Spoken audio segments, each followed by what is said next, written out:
Okay, welcome to the last Roundup Horror Show. I am Frank, and with me, as always, is John Walmsley.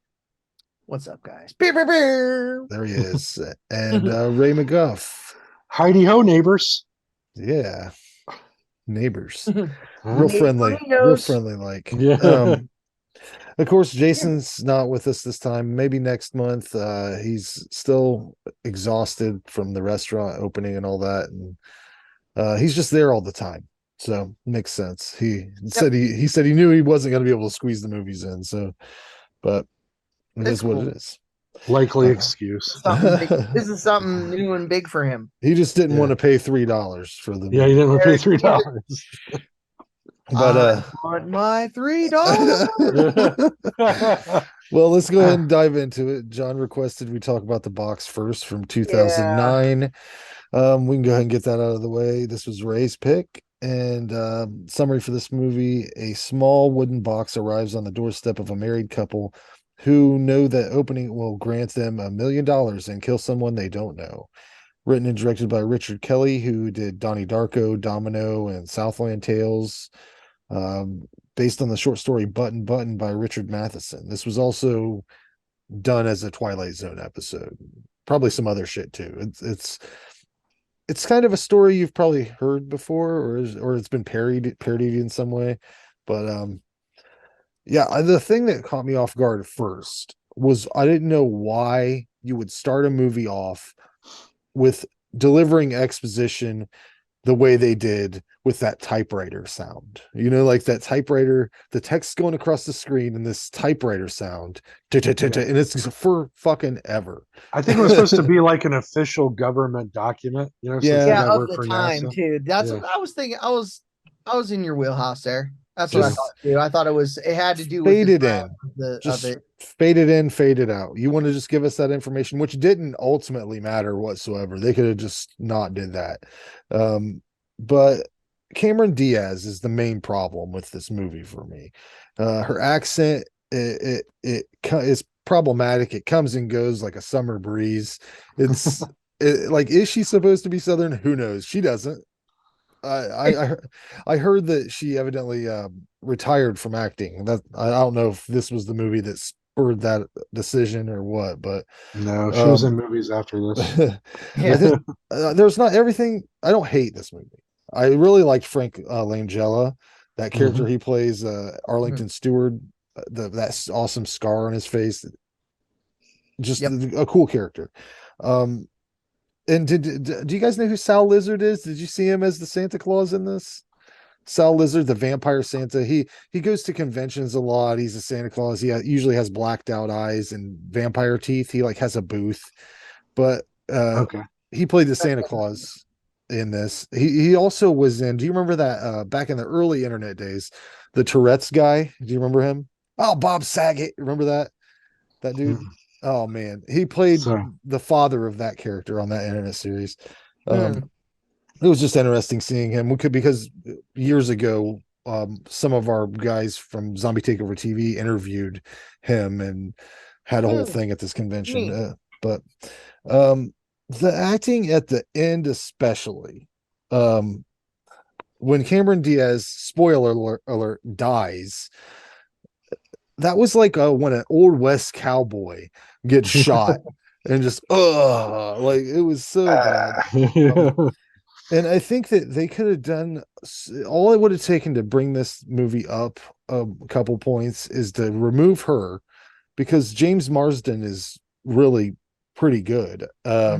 Just pair him up with a better wife. The kid even did a good job. The story's cool. I really like it. I want to watch that Twilight Zone version, but I think, there was some things they could have did a little differently. I gave this a 7. I think that it would be a great double feature with Vivarium. It's got the same sort of Twilight Zone-y kind of vibes. Right. And I like that movie too. So, but Ray, what do you say? Right. No, I'm in agreement with you. This, by the way, this was a suggestion from a fan of our podcast. Our my buddy Jake, who does other podcasts with me, and is also and has written several short stories for our. He created the Midnight Nexus. Right. So he loves Twilight Zone stuff, and he was like, "Hey, have you ever considered doing this movie?" And I think I saw it when it came out, but I didn't remember it very well. And so I watched the trailer, and then I asked you guys. So I wanted to let you know that's how it came about. Is Right. he was like, "Hey, you should check this out." And I like cosmic horror, which I kind of felt this fits into. It's not as like ground in that as some of them are, but it felt like that to me. It was like more science fiction horror, kind of like Pandorum or some of the other cosmic horror. The one with Nicolas Cage that came out not too long ago. Color But Out of anyways, Space and stuff. Color Out of Space, yeah. So, but yeah, I'm with you guys on this so far. I didn't really care much for Cameron Diaz. I've never really cared much for her. I know it sounds No, awful, but I think she's funny, like in those comedies I guess. from the early Anybody can be early funny 90s. if you just put cum in their hair, right? Like, Right. Yeah. I mean, I've got Yeah. it in my hair right now, and I'm yeah, hilarious. hilarious. But yeah, so I never thought she was a great actress, but she's always usually okay, And this it was like she didn't want to be there at all for some reason, It really felt like, and she had weird shit as a character that she couldn't really play on. It was like she was grossed out by her. There's a spoiler alert. There's this an appendage lossage that I don't want to tell you if you haven't watched it, but there's a reason that she identifies with Frank Langella's characters so well, is that they have an affliction, right? I liked the moral quandary part of it. I thought the kid was great. I liked that it was shot like a 60s flick. It looked like a kind of Rosemary's Baby kind of vibe to me. I thought the aesthetic looked cool, or 60s and 70s, I guess, type flick. Like I said, some of the things I didn't like, it seemed to drag on, which I hardly ever say, but it seemed like the middle part of it, especially, I was like, where is this going, and why is it taking so long to get there at this point? Like there was a lot of superficial shit that didn't even need to be the whole car ride, getting James Marsden part could have been a different, quicker thing. I mean, there was a whole bunch. Almost every piece of weird, like water stuff, like Yeah, like all the portals and stuff, that could have been taken all away. Why that we don't even need that. right. Just throw that in the trash. And But I kind of liked the premise of the ending too, whether or not, spoiler alert again, but whether or not were these people aliens? Were they demons? I mean, we don't really know what their ultimate goal was, other than to test us to see if we were worthy. So I thought that was kind of interesting. But I thought the ending was kind of lackluster, though, if I'm being completely honest. When it was over, I was like, I really thought there was going to be a little bit more to those characters, that like the puzzle itself. You know what I mean? The movie's called The Box, and we don't spend a whole lot of time deciphering why these things were important. These trials that they're doing, they just kind of have a throwaway scene that's like, here's some stuff that we're doing, and here's what we would do next. Just more tests. So I thought it could have been explored a little more. Take some of that boring shit in the middle out and give me more about where these creatures are from, or what their ultimate plan was. I just wanted more about the employers, overall. But I thought the acting was pretty solid, minus Cameron Diaz.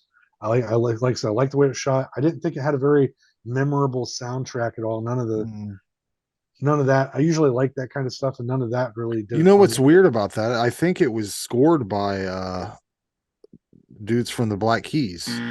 Really? Yeah, pretty sure. I just, it didn't. There's nothing that stuck with me on that. But overall, I gave it a 7 out of 10. It was a decent time. I didn't really care about getting my money back on it, so I was like, all right, well, that's one I've watched now, so it's worth your time. John? All right. Yeah, so I dissent. I dissent. The premise was cool. It has been done. I scrubbed through that one that I think it was John Paul, put in our chat. Oh, that was me. That was the 80s one. Yeah. That was the 80s Twilight Zone. So it was none of this. May I sit? This won't take much of your time.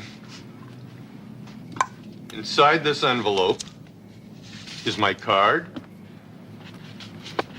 and the key that unlocks the dome of the button unit. Fits into this slot in the side, like so. In this way, you can push the button. So? So, when you push the button, two things will happen. First, someone whom you do not know will die. You're kidding. It's an unexpected idea. It takes some getting used to. But let me finish. So the person who dies will be someone you don't even know. And then afterward, you will receive $200,000. Okay. Program. It was just dude in the black clothes with a briefcase and a box. And then it's like it goes with the whole will they or won't they push it. That's where that goes. I'm pretty sure. And then they push it. Right? That's how it ends. I believe. I literally scrubbed through it because I didn't want to fucking consume anything else about this shit. Richard Matheson is like obviously a well-known writer. The story has to be better than the movie, or even the Twilight Zone episode. Yeah, Cameron Diaz phoned it in. This was a paycheck movie. Frank Langella was the standout. Well, James Marsden too. James Marsden was cool, but Frank Langella was the standout. I feel like not many people can do Sinister the way he does. He's sinister. Right. He's fucking Skeletor, man. Yes, he is. Put some goddamn respect on his name, Frank Langella. And did you ever watch oh my god, why am I blanking on it? The Ninth Gate. Oh yeah, with Johnny Depp. Yeah, fucking love that movie. He can scare you by just staring at you. Like he has those. Dude, how intense was he in that movie? And then Skeletor. Oh my god, as a kid. All the things in that movie they got wrong. They definitely got Skeletor. Skeletor right. Made up everything. That's how big of a deal he was in that movie. Like he was just so perfect.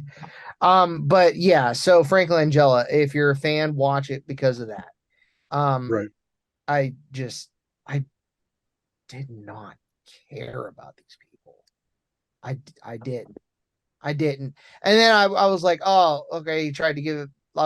My notes are like, all right, they pushed it. James Marsden tried to give it back, and I go, now there's Watergates. You know, so it's like aliens or God. That's your choice. It's definitely it seemed more aliens to me, but then I read something on Wikipedia. Said whoever's behind the lightning, that's who their employers are. Right. But I read on, it seemed like aliens the whole way for me, with their CGI water portals. But then the Wikipedia said that they were stuck in purgatory. So is that the truth? That's what it said. And they said that in the movie too, because I noted like it's hazy and I hate it. It's like they slapped Vaseline on the lens and then just tried to rub it off, and it got on my nerves. So, but then they mentioned something about purgatory and whatever. I don't know why they had to. Well, James Marsden was like, "Is this purgatory?" I don't even know why he brought and that then up. Is that black and white, too bright kaleidoscope heaven? Remember when he was traveling through that gate? Yeah, because he says he understands that shit. For you. That shit looked like, I'll tell you, you know what that looked like to me? Do you remember on the original PlayStation, you could put a CD in it and play music, and it would have a visualizer on Yep. there. Yeah, That's and it would exactly go- what that shit looked like. Yeah. Or an old Windows 95 fucking. Now this came out in 2009, so Yeah. come on, CGI wasn't that great. So No, Sure. it wasn't that it wasn't great. I was just like, okay, Unnecessary. like 2001 shit. yeah, At you one know? point, they're getting into a pool, which Mhm. logistically probably already has fucking water in it, but they've put CGI water. They could Yeah. have done something. Well, the to water's make- supposed to be like, pulsing and alive. Yeah. Well, just put, get one of those fucking wave pools, dude. I don't know. and everybody knows that's how you transfer your consciousness is through water. So everybody Yeah. knows. All right. Mhm. So I said Richard Kelly does what he does best, confounds and alienates. Like, whatever. But yeah, like Cameron Diaz and her weird foot. Like, sorry, I don't care. He made you a prosthetic. You should be like, I don't need to push that box or button on the box. I don't need to push it. Look at me. I got me a fake foot. What surgery I'm were they walking right, trying to good. accomplish? They were trying to get them. They wanted the money for some surgery, right? What? Yeah. What do you do with the foot that's chopped off at the fucking toes? Like, I don't know because I thought they said that they were talking about like altering it so that the other prosthetics would be better. I didn't catch all of that. I don't know. Well, It doesn't matter. the time period. Doesn't If you matter. didn't catch the time period, this is early 70s or something Yeah. like that. Yeah. Like it wasn't like in your face enough to really make it a timepiece. I don't know why they did that, but I don't know. Whatever. Yeah, but whatever. I give it a 3 for every dollar I spent on it. I Wow. don't ever want to watch this movie again. And you won't, John. Are I you really promise. that broke? I can Venmo you the money. I'm just busting balls. You Because know, it was such a boring anytime movie. you bring in a thing we got to rent, it's going to be judged a little bit more I know. harshly. Yeah, a little Trust bit. me. Yeah, I had to put some effort. I had to Well, spend yeah. $6 on this thing. Yeah. I feel the same way because when it was over, I was like, there was like 3 other movies I saw in there. I was like, ooh, later. I was like, I could watch The Brain again. Like, what the hell? But Well, yeah, sorry guys. That yeah. one. You can't get 7s across the board every time, Right. Well, two out of 3 sevens is still a winner in my book, huh? Yeah. I'm surprised that I didn't pick up on the Okay. length because normally I'm the guy that's like, move Yeah. it along, chop off a half hour. But Yeah, you are. I was like, that's how I was. yeah, not this time. Okay. But Yeah. let's get into, since John Paul's not here, he already sent me all the trailers. So let's go ahead and watch them for trailer trash. And I haven't watched them yet, so I don't know what Okay. this shit. This looks like the wildest bunch he's ever sent us. Oh shit. So we'll start off with the first one that's called Junk Bonds, The Return of what's it called? Junk Bonds, The Return of Junk Bucket. So prepare yourself for whatever the literal fuck that is. I'm excited. Let's see it. Okay. Here we go. Let me get the trigger going. Loading. The following has been approved for no one. Uh-oh. PG-13 horror can suck our balls. On the afternoon of August 18th, 2008, That's my 7 birthday. young people in a Mazda pickup truck and a shitty Camry drove to a cabin Oh, in okay. Sonoma, Washington to get drunk, high, naked, and fuck. 6 of them again. The next morning, the lone survivor, Cassie Daling, was found in her boyfriend's car, blood-caked and screaming murder. The girl babbled a mad tale. A bucket-headed mongoloid living What? in the woods. Hacked off hoo-has and bingle-bangles. Dolls made from human genitalia. Oh Her no. brother, her friends, castrated. Washington lawmen mounted a month-long manhunt, but could not locate the dickless retard. However, Oh wow. here, over and over again, Oh no. reports of bizarre, grisly, phallocentric Crocs, murders baby. have persisted all across the state of Washington. They have grown. They seem to have no end. He's still not a garbage man, but he's come back for your junk. Junk Bonds, the return of Junk Bucket. The family that severs parts, never parts. Oh Jesus. He's on it this time. Yeah, I don't know if you can show any of that on. He the definitely channel. wanted to make sure I had to edit some shit. Yeah. I know that much. Like Gaussian blur that shit. Yeah. Wow. Guy's whole Okay. nose was a penis. Whole nose, one big ween. Whole ass nose. Yeah. There were several things. I wasn't even sure half of that stuff. Whether it was bad. Should I blur that or I don't? What is that? Anyways, let's get into his next one. This is called Trump versus the Illuminati. Dude, my friend before this just literally texted me that he's about to watch this. Oh, no well, fucking lie. Let's see what he's into. Weird. This is either made. This is either made. I have to watch it. I'm gonna have to watch it. This is either made by someone who loves Donald Trump or doesn't love Donald Trump. I don't think there's an in between that. You know, there's no indifferent guy. He's not like, he's all right. He's like, eh. Yeah. 44.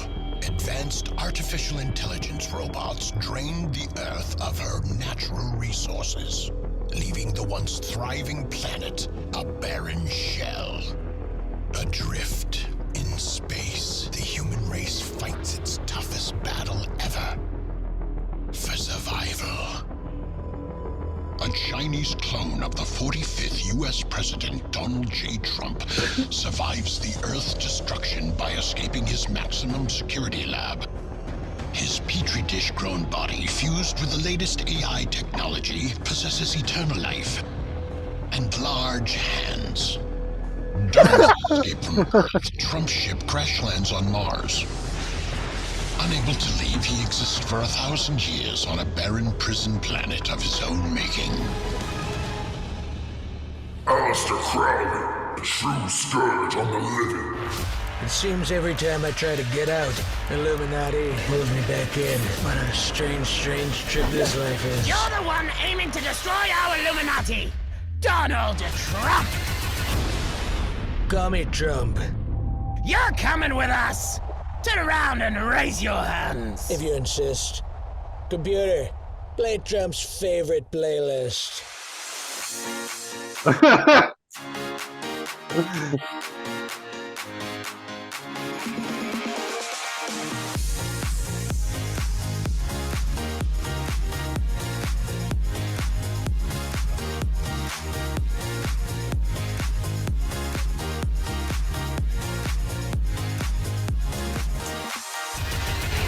Wow, she's going. Suck on that. Yeah. Wow. Let me. I hope Jean Paul gets feeling better real soon, so I can yell at him about that. I'm gonna watch that. I don't know what you're talking about. That's hilarious. It looks like something that would have popped up on Newgrounds or something. Yeah. Okay, let's do his third pick here. This is, of course, his trauma selection. Never heard of this one in my life, and I like trauma a lot.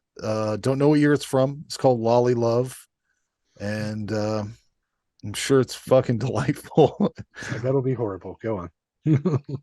He seems to find all the worst traumas, so He does. Those are the ones he likes.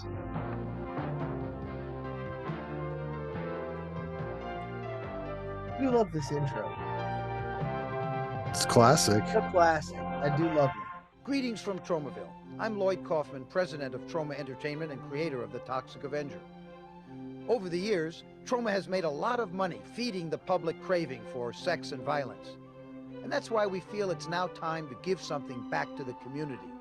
Troma has financed a touching new documentary about two young people who are trying to make the world a better place by helping the homeless. We provide homeless individuals with It's James Gunn. Oh shit! It's a Jenna Fisher. Each rapper Yeah. James's original artwork. I think that a homeless person might see trauma in one the of back my of it. artworks and it might change their worthless life into a life that has meaning. You know, I don't want to start a charity just because something bad happened to me. No, oh no, I got breast cancer. Oh no, my kid was kidnapped. James and Jenna Gunn have to surmount innumerable odds. $250,000 out of our pockets to hand suckers out to homeless people. So what you're saying is you're open to the idea, but you're No, what I'm saying Oh, is that's I'm Jason closed Segel. to this idea. Yeah. And even battle their own internal struggles. If anybody cares anything about the homeless, it's me. Well, I'll You're the watch one that's this. on the telephone trying to get Yeah, me off right. TV all day. The only reason I'd ever want to be on TV is because I know I would be a good example for other stupid sucking people. Buddy, their tenderness. They smell. They do smell. Intelligent. Think back to like the Holocaust. A terrible, terrible time? Yes. Worth it? Perhaps. Perseverant. You're not wearing that. Oh, come on, baby. Safety first. And love. Bring them through. What's wrong? What's up?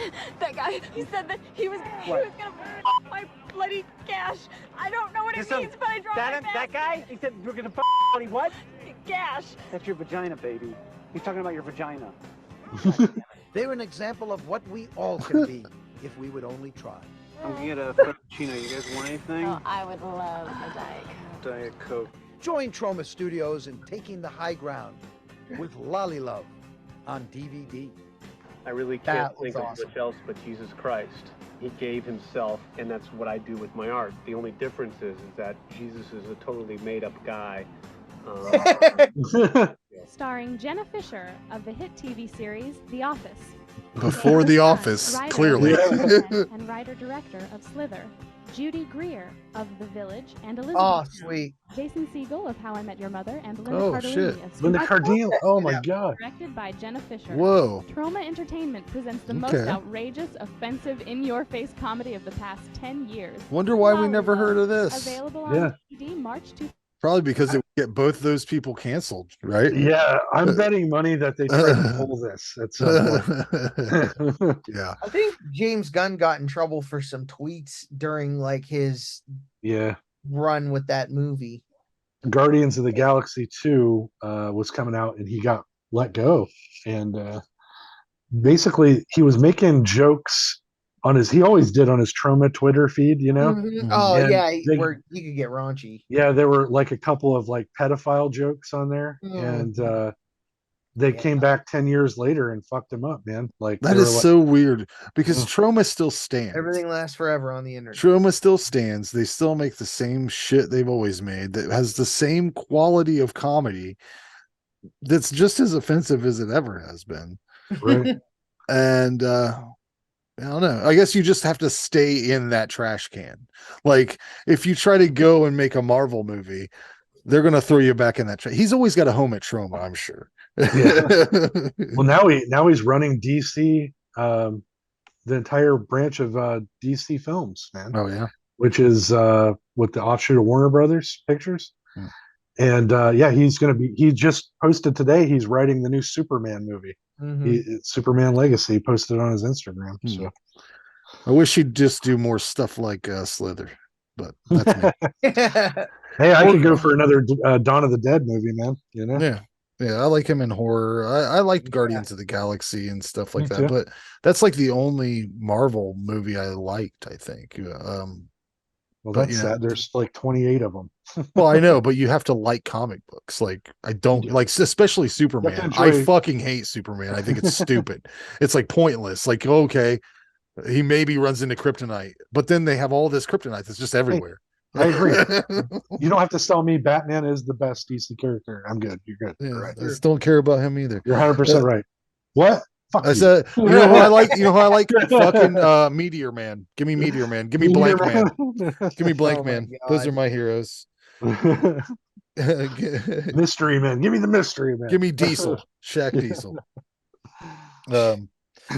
Anyways, let's get into 2014's The Taking of Deborah Logan. An elderly woman battling Alzheimer's disease agrees to let a film crew document her condition, but what they discover is something more sinister going on. Directed by Adam Robitel, who did Insidious, The Last Key, and a couple escape room movies, I believe. And he did Paranormal Activity Ghost Dimension. Yeah. He wrote this with Gavin Heffernan, who did 2 Paranormal Activity sequels. How many are there? Like 4? 7? There's like 7. Yeah, or- Really? Yeah, there's 7 of them, I believe. Yeah, there was like right now. 4 called Paranormal Activity, and then like I think there were like 3 then it went offshoots. like solo. But like that, the girl from 1 is like always in them. Oh yeah. I think She well, pops up. I don't yeah. think she's in like the Spanish one. There's one about these Spanish kids. That one's all about Not the where. chosen ones or something Yeah. ones. I watched Yeah. it. It was The marked. it wasn't marked bad. ones. It was Yeah. not Well, when bad. you make a bunch of money, when you make a bunch of money off of something that costs barely anything, I mean, you're gonna keep doing it. Yeah. I don't have a lot of notes on this movie. It was just entertaining. I liked it. I love the premise and everything's fairly top notch from the acting to the photography, the editing, all of it. Um, I gave it an 8 out of 10 because it's not a crazy original story. Like we've kind of seen this sort of shit before, but I do think it basing it in like a real disease that is kind of horrifying on its own does add a little bit of an element that is interesting. I almost think that this old bitch's crazy antics kind of well, they wear out their welcome a little bit. This is one where I clocked to the time. I'm like, they should have fucking shortened this up. This should have been shorter. Carve a half hour off of it, you'll be fine. But yeah, 8 out of 10. I didn't have anything I could make fun of. It's just a pretty good story and it's well done. So I wish there was more juice that I could squeeze out of this lemon, but it's just a good movie. I recommend it. Right on. Have you seen it before? No. Sweet. The only part I saw was basically you could call it the climax. Pretty much, That yeah. little gif the of her eating the head. girl's head. The head, yeah. Yeah, which is a real big spoiler, honestly, because you would if you hadn't seen that. I was waiting for it because I knew I had seen it. But yeah, that's unbelievable that just a gif can spoil a movie to that degree. But yeah, anyways, go ahead, guys. John. No, go ahead. You go ahead. You went second last time. Let's just keep the format. Okay. Yeah, I'm with you guys. I liked it. I thought the acting was really good. I've always liked hand cam movies since the first time I saw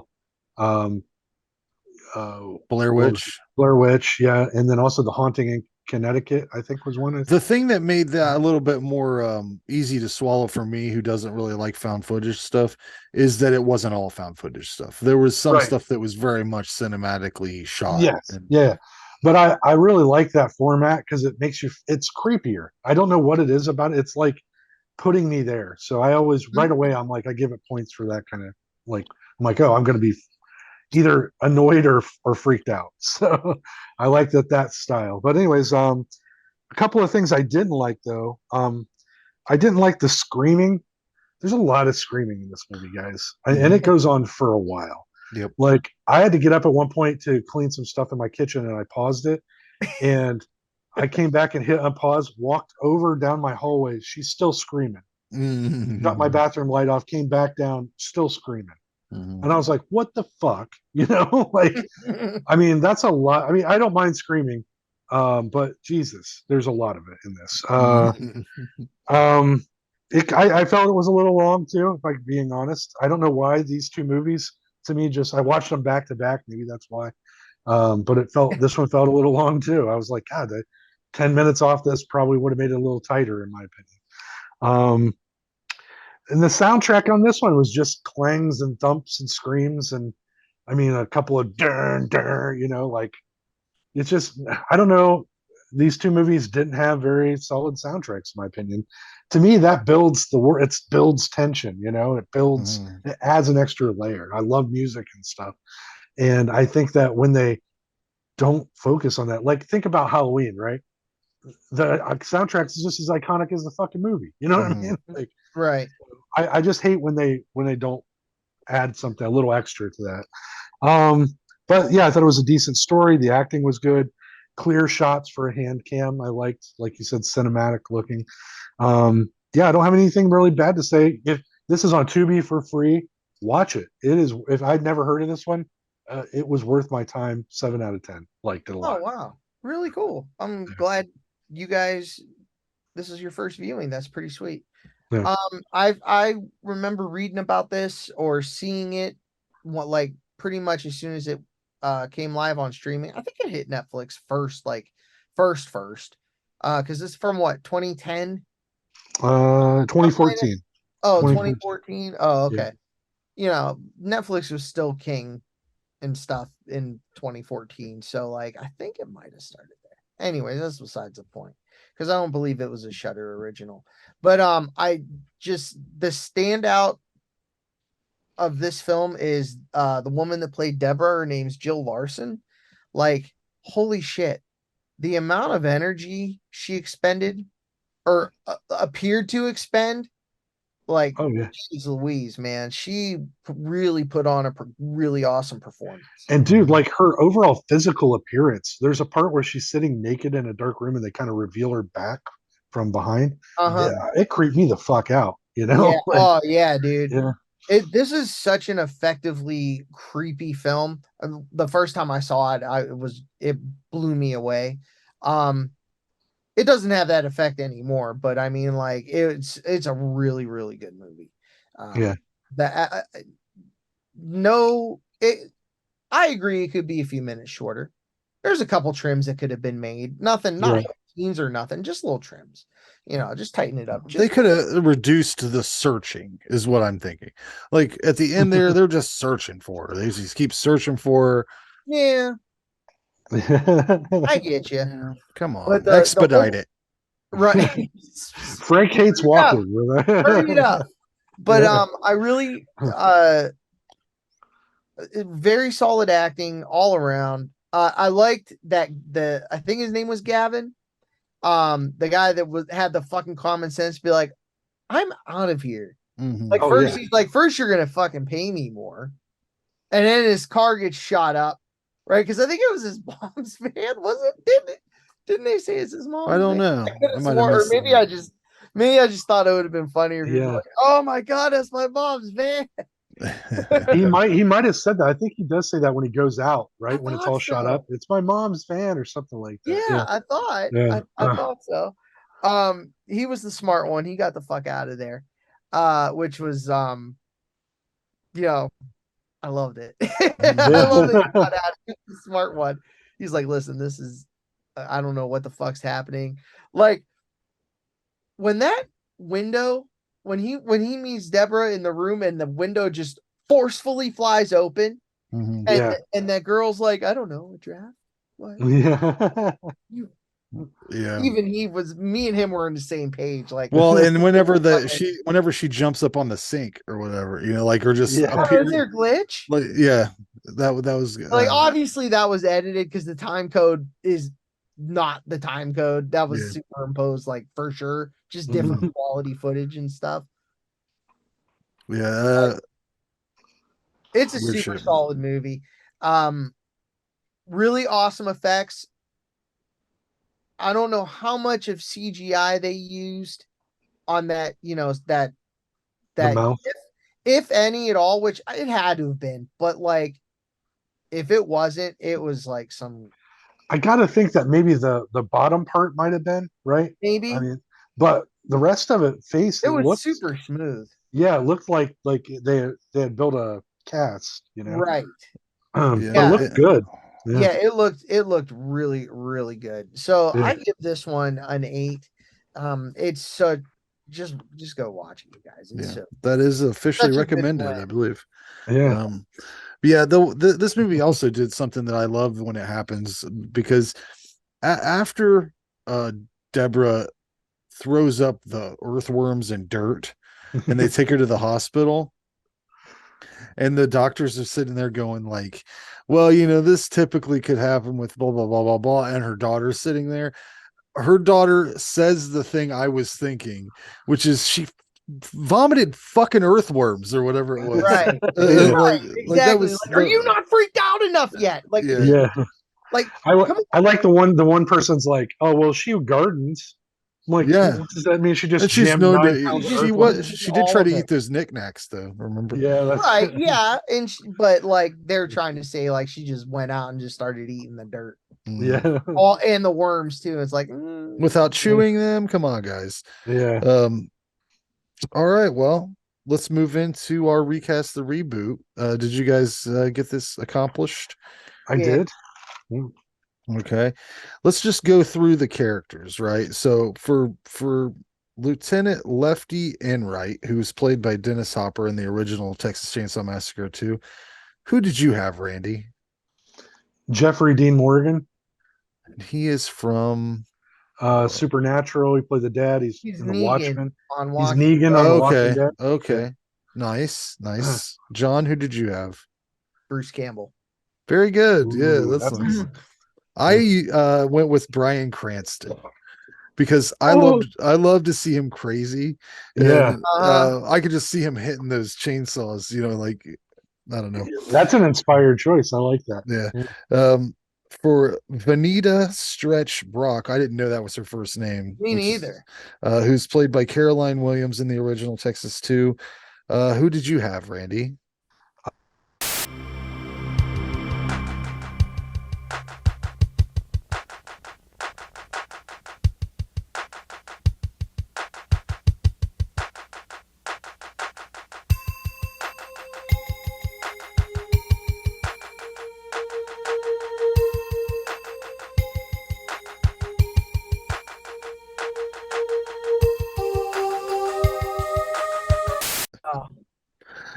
Yeah, my internet is unstable. Fuck, I've been having problems lately with it. I picked Patricia Tallman from the 1990 Night of the Living Dead. Oh, okay, yeah. I thought she was pretty badass, and I think that Stretch is a pretty badass character. Somewhat, it was hard to. That was the hardest one I felt to cast. For the cook, who's played by Jim Sadow. Well, this is also Drayton Sawyer. That's his Christian name. Who did you have, Randy? Steve Buscemi. Oh, nice. That's awesome. I thought he was a good job. You gotta hustle to get that dollar. You nap-haired idiot. Yeah. John. I picked David Lynch.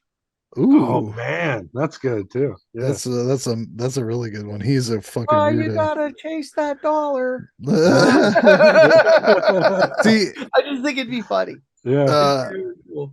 I originally, whenever they did the remake, I thought that they were casting Arlie Emery or Ermy, however you say it. Ermy? Is that Ermy, right? yeah. I thought they were casting him perfectly, but they didn't cast him as Drayton Sawyer. If they would have made him the cook instead of the sheriff, I think it would have worked a lot better. Not that I don't like that movie, but right. I picked Bill Moseley. Why not? At this time, he is that age. Put him in that spot. Do it right. Don't do it like you did in what was the beginning? Is that what it was where they had him? 3D. Yeah. The beginning in the flashback. Yeah, no, thank you. Chop Top, who is Bill Moseley in Texas 2. Who did you pick to replace him, Randy? Alexander Skarsgård. Nice. When he plays crazy, I just watched him in that new movie not too long ago where with Mia Goth. I can't think of the name of it off the top of my head now. It was not very good. That's why I didn't like it. But was it that Infinity Pool? Is that what it was? Infinity Pool. Yeah. Oh, okay. That Skarsgård. Yeah, he plays crazy in that in one part, and I was like, he clicked in my head. I think he could do a good job. So right on. John, who'd you go with? All right, so we, dead or alive. So I picked Heath Ledger. Ooh, that's real good. He did excellent with the Joker. Yeah, exactly. Chop Top and Leatherface just gave me problems because I was like, Leatherface, anybody can be Leatherface. Like that. That's true. Same thing with Grandpa. I think Grandpa, you'll like my Grandpa. You'll like mine too. Yeah. For Chop Top, I went with David Howard Thornton. Who's Art the Clown. I think that he is crazy as fuck, and just seeing how he acts when he's not Art, I think he could do a great job. So let's hit it. Randy, who's your Leatherface? This one I think would be funny, and here's why: because I think that they could add some lines of dialogue. I know that that's not probably a popular opinion, but I think it would be really awesome. Michael Madsen. Oh wow, yeah, he's a great big dude, and he does weird shit movements. Anyways, like you've seen Reservoir Dogs over there, and 9,000 other movies he's been in. Yeah, he could do some shit like that. He's got a real deep voice, anyways. And I could see him saying some fucked up stuff too, like "Get over here, come back here," something like that. Oh yeah. Anyways, John, who's your Leatherface? So I picked like 1980s John Goodman, like Raising Arizona. Right on. Ooh, all right. Yeah. Yeah. Just he's such a good yeller. Perfect. Yeah. That's awesome. I went with Richard Kiel. If you don't know who he is, he was in Moonraker. He was also in Happy Gilmore. Jaws from Yeah. Moonraker, yeah. Yeah, just a big crazy dude. Rest in peace, by the way. But Yeah. I think that he would have been just his crazy eyes coming through the holes of that mask. Mhm. Nuts. So we're on to Grandpa. Who do you got, Ray? I went with Tobin Bell. Okay, he's basically that character anyway. Yeah, pretty much. Yeah. For my grandpa, since he's so heavily under makeup, you don't know who's playing him. I said Anthony Hopkins. Because that would just be crazy. That would be hilarious. I kind of thought I went along the same thoughts as you. There's a lot of makeup on that grandpa to the degree to which previous to like looking this up and stuff, I thought it was a dummy. And I thought it was a dummy in the first one too, because it's just so not there's not a lot of movement. There's not a lot of stuff going on. In fact, Grandpa in part 2 is even weaker than Grandpa in part 1. He can't even hold the damn hammer. He's older. But He's older now. But I went with John Waters. I think he's a weirdo, and he would make that really weird and fun. That's funny. The last character, of course, was further down in the cast list than I thought he should be. I thought he should be up above Grandpa. Yeah. But L.G. McPeters, who's Stretch's sidekick, played by Lou Perryman in the original Texas 2. Who did you have, Randy? I picked Bill Moseley for this one, and here's why. I thought it would be a nice, if you were recasting this, then it would be a nice little nod to the originals and just a nice little cameo, So that's John? Dead or alive, I picked Bill Paxton. Ooh, yeah, good one. That's good too. I went with comedian Ben Schwartz. I think that he is the kind he could bring it. If he saw the character, he's the word. That guy, right? Parks and Rec. But also Sonic the Hedgehog. Exactly. He's awesome in Sonic the Hedgehog. But yeah, that was a fun one. We'll do that some other time with a different film. Do you guys have any show and tell stuff? Yeah, I do. I speaking of Texas Chainsaw, I picked up the 4K. Oh, is that the original there? Yeah, nice. Yeah, I got the eyeball cover. Nice. Is that limited? Limited. Oh, cool. And then it's got the underneath, the original poster. Right. That's sweet. It's 4K though. I watched this when I got it the day I got it because I was so excited. And that's sweet. Yeah, man, it looks real like you wouldn't think a movie this old would look good on 4K. It really does. Oh, I bet it brings that grain out, man. It does. It looks fucking crazy. Yeah. They remastered the 40th anniversary disc because I got that Black Maria cardboard truck set. They remastered that in 4K. That was the first time I ever saw the blood splatter, but even more so, Leatherface's serrated teeth. Yeah. I just thought he had fucked up teeth, but they were like pointy. And the colors in this. Saw that before. The beginning when it's all bright, and they're driving along, the colors on the 4K are just fucking crazy. Yeah. And then I picked up because I got this for a good deal too on $10 on Amazon. The Mist, and this is one of the best. 2-disc collector's edition. It's got the original version, then the alternate black and white version, which they only released in certain areas. That looks better, I hear. Yeah, because that some of that CG is timed, time stamped basically for that when that came out. The little spiders and shit, but it holds up like a motherfucker for me. And it's got a documentary of the making of with Stephen King. Cool. So I was like, I gotta fucking. Does he like that one? I don't even know what movies he likes. He actually said that because this ending is different than his ending. and he said that he wished that he would have came up with Frank Darabont's ending. His ending, the ending of the Mist book, is just them driving on in the mist, and you don't know if they're going to make it or not.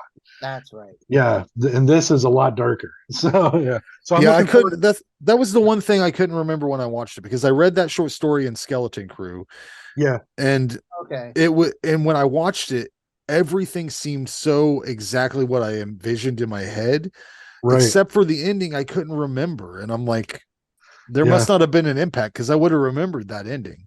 But Stephen King has said that this is one of his top 5 of his works that he's done. So, but I was really excited to get it for $10. I'm like, you can't go wrong, with that. So That's true. John, you got something? Yeah, I found the Toonie Terror alien from sorry, I'm trying to get there. It is. No glare. I hope. Yeah. The From They Live. They Live alien. Then this is his back. Dude, where'd you find that at? Because I've been looking for this. Walmart. Walmart had it? Walmart. Yep. My Walmart sucks, dude. They never have them. In the electronics section? Yeah, I walk. I know where they are. where- All they got's Bob Ross. Yeah, Oh, mine's yeah, got that Bob is Ross true. too. Oh, there's so much Bob Ross. And then I went to Cinema Wasteland and I picked up this cool shirt. Oh That shirt's yeah. awesome. And then I was lucky to snag a copy of this. Now I don't have a 4K player, but I also don't have this really good on Blu-ray either. So Right. there's that with this awesome like hard slip cover. Yep. It's like just super thick cardboard. The Breakfast Club. It's badass, man. And that's the back. And then this one. This slip. Wow. Like That 2 slip, discs. That's a lot of covers. Yeah. Oh, Yeah. it's 3 discs. I'm sorry. It's 3 discs. It's the 4K disc, the Blu-ray, and then I think some supplemental stuff. Like bonus stuff, probably off the Blu-ray release, the original. Yeah, probably. But yeah, that's a cool set, man. And then one last movie I got is this fun. Oh yeah, you told me Okay. about that. I Yeah. think. Yeah, it's Or, super you mentioned fun. it. Yeah, it's Olaf Ittenbach. He was like a really cool German, or is a really cool German filmmaker. He did lots of VHS stuff. The one is The Burning Moon. If you've ever seen that, it's really messed up. Like it's real messed up. But in the effects are just ultra gory. He does them himself. This I put this on like in the ballpark of Dead Alive. Gore and humor, but this is like much lower budget than Dead Alive. Oh, cool. But I put them in the same. Now it's not like it's not great like Dead Alive. It's like, all right, that's cool, super entertaining. I like it. Yeah, right on. Elliot's logging on, guys, here in a sec. I got him in the waiting room. I'm gonna let him in after I show my show and tell. He missed the whole goddamn thing.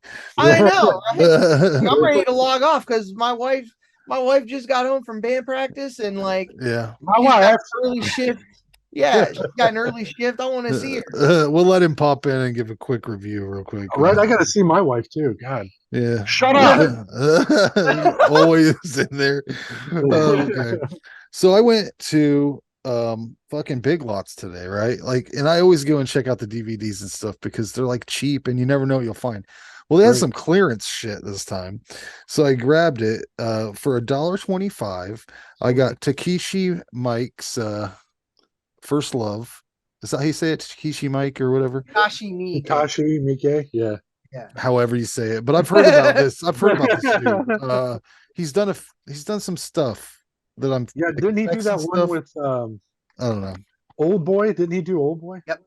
I'm not sure. I've just heard the name, and for $1.25, a Blu-ray plus DVD. Yeah, why not? His shit's gory as fuck, dude. Too. It's cool. I wasted $3 on the box. I mean, I've said that before. Elliot left. He's out. I don't know if he's. I don't know. He just left the waiting room.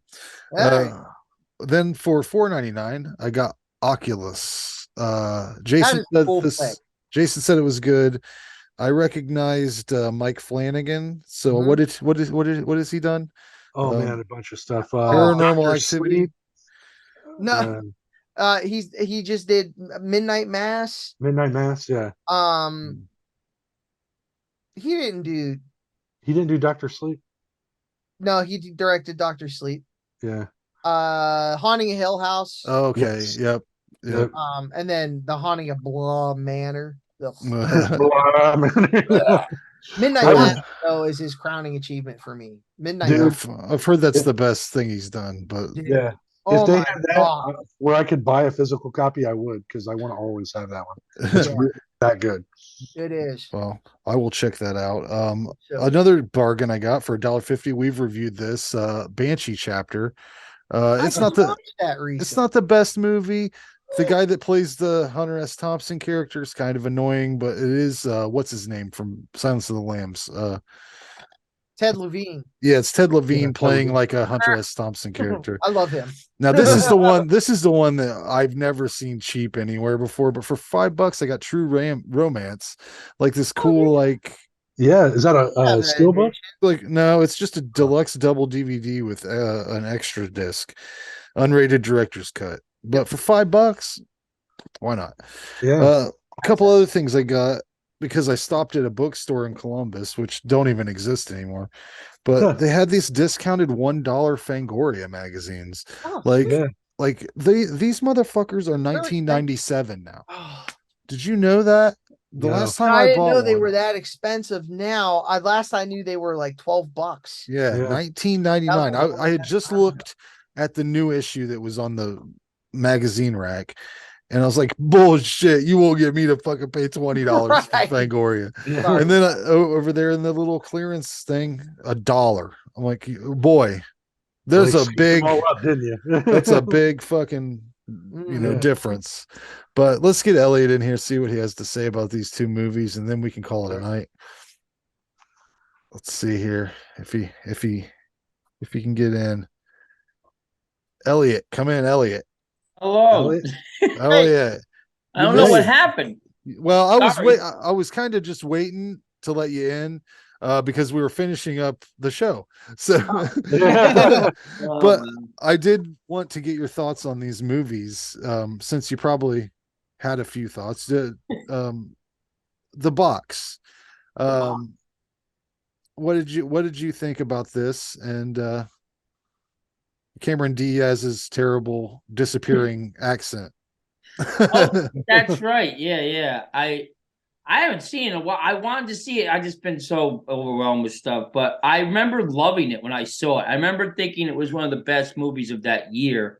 And I really liked it more than Donnie Darko at the time. And I just thought it was more straight to the point. And I thought it was cool how he built like his own little world of this weird like suburban existence and the high school and the creepy students. And I just thought I liked how he layered it with all these little touches and nuances. But yeah, I just remember, it kind of makes you feel weird at the end of it. Like you don't feel great about life going back into the world. But I remember I liked it. And now since then, I fucking love Donnie Darko way more. Like I guess as a filmmaker, I appreciate more. Like now I really am more like blown away when I watched Donnie Darko in the last couple of years.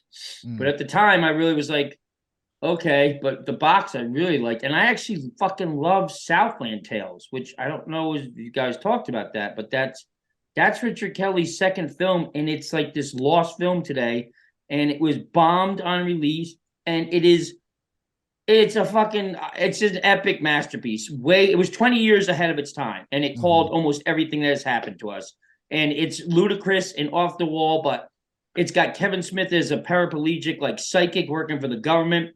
And what? Yeah, I guess I've insane. never seen that. Oh, and that's the thing, because it was so panned Rock. and it bombed so horribly that it was like out of the theaters within 2 weeks. I think it's 2000, 2001. And I went to see it and I was like, what? This is like, I think I saw it on video and I was like, what? This is like the best movie I've seen in years. And it's got Justin Timberlake is like a scarred, disfigured gunner. And in the future, which is like right now, probably, I think when you see it now, you'll be more freaked out because I think it takes place in like 2023 or something. Mhm. And in the future, there's been all these weird wars. So Santa Monica now has a series of lifeguard gun turret nests along the beach. And so there's machine gun lifeguards that are ready to shoot the next wave of immigrants. It's like, I haven't seen it in a while, and I bet you it's gonna blow my mind too, because I think a lot of stuff has come true. And somebody came back from Iraq, and he suddenly breaks into this 3-minute music sequence. Wow. Yeah, see, And, that's where it lost me when I watched it the first time. Oh, okay. I was like, "What the fuck is this?" But yeah, it's out there, but I think it's gonna freak you out now. I think if you see it again, because it definitely had some prophetic stuff, and that was like one of the first Rock performances. First jobs The Rock had is like an acting role, and I thought he was incredible. And he plays like twins. Like one of him is from like an alternate dimension. And there's like there's so much heavy quantum physics in it. And I know that Richard Kelly like researched that part. And it's just, and Sarah Michelle Gellar's like this evil, like, I forget her part, but I know she's like an evil bad guy. She's like I think she's like one of the resistance people, right? Something like that. Yeah, I can't remember. There's definitely a resistance. And then they're using The Rock, who is like some kind of either celebrity or major bad guy. They mess with him out in Vegas and send him through a rift in time and space, and he comes back like his antimatter. Like, it's heavy, crazy stuff. Yeah. Wow. That's not at all what I thought it was based on. I saw that back in the video store days. And I was like, man, that's quite a cast of people. And then I was like, boy, it doesn't looks like a downer. I like never grabbed it. It's got a really crazy ending too. I remember the ending is the part about it that I remember the most. But it's not for everybody. I think that was the problem. Well, none of his movies are. Donnie Darko, which is probably the most mainstream of those titles. Yeah. He just likes to confuse you. I still don't know what that movie's about. I like it. I think it's great, but it's either about time travel or like alternate dimensions. It's definitely about time travel. I just watched it again, and it's like mental illness. Shit. It definitely works out. To now it really makes more sense now that I know. I don't know. It seems like more one of those movies I enjoy because it makes you think about stuff in a different way, and kind of like Waking Life or like just weird, existential kind of stuff. But what did you think about The Taking of Deborah Logan? I never got to see it. Dang. So you've never seen it before either? I never saw it. I've been this crazy movie I'm making. It's like everything's all over the place, and I'm barely able to do half the things I usually want to do. And I haven't been able to see. It's been tough keeping up with everything. Well, tell us a little bit about your movie, where you're at with it and all that. It's interesting because I was just thinking of the analogy in horror terms is that making a movie is kind of trying to decorate a Christmas tree with Leatherface while he's chopping down the Christmas tree, and people are feeding you like the most priceless, best ornaments of your life. And everybody's like watching this happen and laughing and cheering you on. And then you don't even know if you're going to survive putting up this amazing Christmas tree. And then even if you do survive that, you don't even know if anyone's coming over for Christmas dinner. So that's an analogy. That's what I thought of just today. I was like, I think that's something to mention on this podcast to people who want to make horror movies or any movies. It's making a movie, no matter what, is definitely a little bit like being in a horror movie at times. It's you have some people that are trying to help you exit and escape, and others are like meaning well, but they're leading you down into the basement when you know the way out is through the basement. Come on. Yeah, always. I promise. There's always a way out. So out the attic. Wait, I'm sorry. That's definitely it. And it's like everybody, you have good ideas, but I just know that we should go through the back door, take the shotgun, and run as fast as we can and see if we can find the and that's what I'm trying to say every day as a director. Like, so you're still shooting stuff, right? I'm still shooting because it's the curse of the low budget indie. It's like I have all my experience doing professional films as an assistant director, and the way you do a real movie or even an independent film with a budget and maybe a couple of stars, you map it out and you have call sheets, and we're all going to do it in the next 20 days. Usually it's 21 to 25 days, maybe. And, you have that machine. So like my other movies I made, there is a machine here, but I'm the only one that understands it could be much better. And that I'm some people that have made movies with me and are also professional actors, whatever, they're totally on my page. And then other people, like with a lot of my movies, are non-actors that are amazingly talented. And like a lot of my movies, I think will go on to be great actors and actresses. But I'm teaching them how you do this all while also trying to be somewhat the proverbial dictator of like, all right, well, we need to be there at 7 a.m. and this is what happens. And so it's just a lot of that kind of teaching half the people how the wheel works, and then the other half is just keeping the wheel going and being like, well, even if I don't have a lot of money, I'm doing this exactly how I would do any real film job, if someone hired me. So that's really that's been the toughest part. But it's been some great people coming back that I've done other movies with, and a lot of new people that have never acted, and it's been going incredible. And we have a huge shootout bike drug deal on Saturday that has been 2 months. What a plan. Yeah. Two months in the prepping, so it's a huge scene, but rehearsal last night was very good, and so I'm hoping that scene goes as good. Like that's a really huge scene in every which way possible. So at least you're not like a really crazy artisan who needs to have I'm using film, and then you have to chase down film stock and tape it all together. That's true. You're right. These things come. Yeah. Oh yeah. I've heard that you can only, you got to end up buying like the ends of film rolls. Yeah. So like you end up just having to tape a bunch of it together, and who the hell wants to edit like that? There's a reason that they changed stuff. I mean, that's true. But who did that though? Because there's some horror filmmaker, I think somebody did that. Was it Raimi with the first Evil Dead, where like they bought the leftover? Oh, probably. Right? Probably. It was either them or Tobe Hooper with They used to do that all the time back in the day before digital. First Texas Chainsaw, I think. Yeah. And I'm sure there's still some indie filmmakers out there that think that there's a certain level of integrity that comes with actually using film, but just the way something looks isn't everything. You got to have. You're right. You have to have the main bulk of the omelet.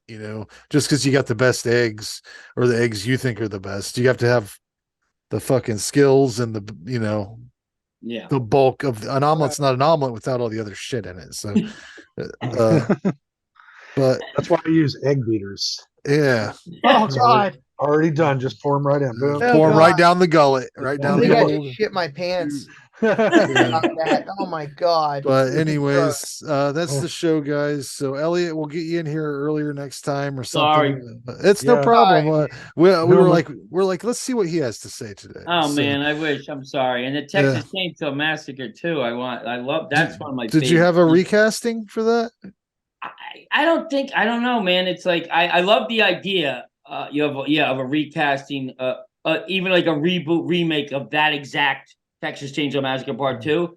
Right. I don't know who could do Hopper like as good as Hopper, Well, I said Bryan Cranston. Oh, that's and Randy, who did you have? Who was it again? I'm sorry. For Hopper, for Dennis Hopper's. For Dennis Hopper's character? Yeah. Jeffrey Dean Morgan. I'm sorry. Oh, that's interesting too. And John Bruce Campbell, yeah. Bruce Campbell, that's interesting. Yeah. We'll do it again. Cranston could be interesting. Yeah, I think that's the best. I said, like I can when he acts crazy on Breaking Bad or even on Malcolm in the Middle or whatever, I can almost envision him with those chainsaws just hacking at that, the craziest. That's probably the craziest scene in Texas Chainsaw Massacre 2 to me is he goes in and he gets those two chainsaws at that chainsaw store, and he's just out there just hacking on that thing, and that guy's going woohoo or whatever. I think, I just realized I think Josh Brolin would be great as the Hopper character. That's really good too. That's a good choice. He probably would love it if he did. Yeah, I think I could see him going crazy and having fun with that. Yeah, that would be fun. A fun remake. He already kind of talks like that guy, anyways. So, yeah, he really does. He's got the draw. That draw. Yeah. That's a fun game to play. We'll do another one sometime and let you have some time to think about it a little bit. But sorry, yeah. Hey, you're busy. You're busy living your dream, man. I'm trying. I have to ask though, your Shockwaves shirt. That did you guys mention this already? Did you talk about that? Yeah. Oh yeah, I got it at the Cinema Wasteland. Oh wow. That the convention I talked about in our chat a little bit there.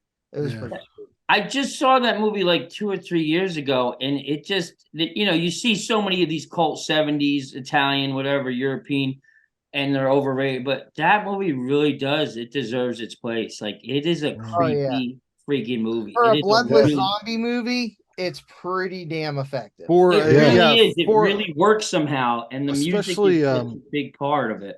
Yeah. In a sea of movies that were trying to infuse Nazis into everything. Yeah. Like, goddamn, how many Nazi movies were there back in the day? It's a whole subgenre. It's like a whole B movie subgenre. She-Wolf Nazis or whatever. Yeah, She-Wolf the SS. Ursula the Ilsa. Ilsa, that's it. I love that movie. Yeah. But anyways, guys, we'll do this again next month. All right, thank you. All right. Good night, guys. Good luck, man, on everything, bud. Thank you so much. Keep us up there. All right, guys. Have a good John, one, guys. good seeing you. Frank. See you See you guys. Later on.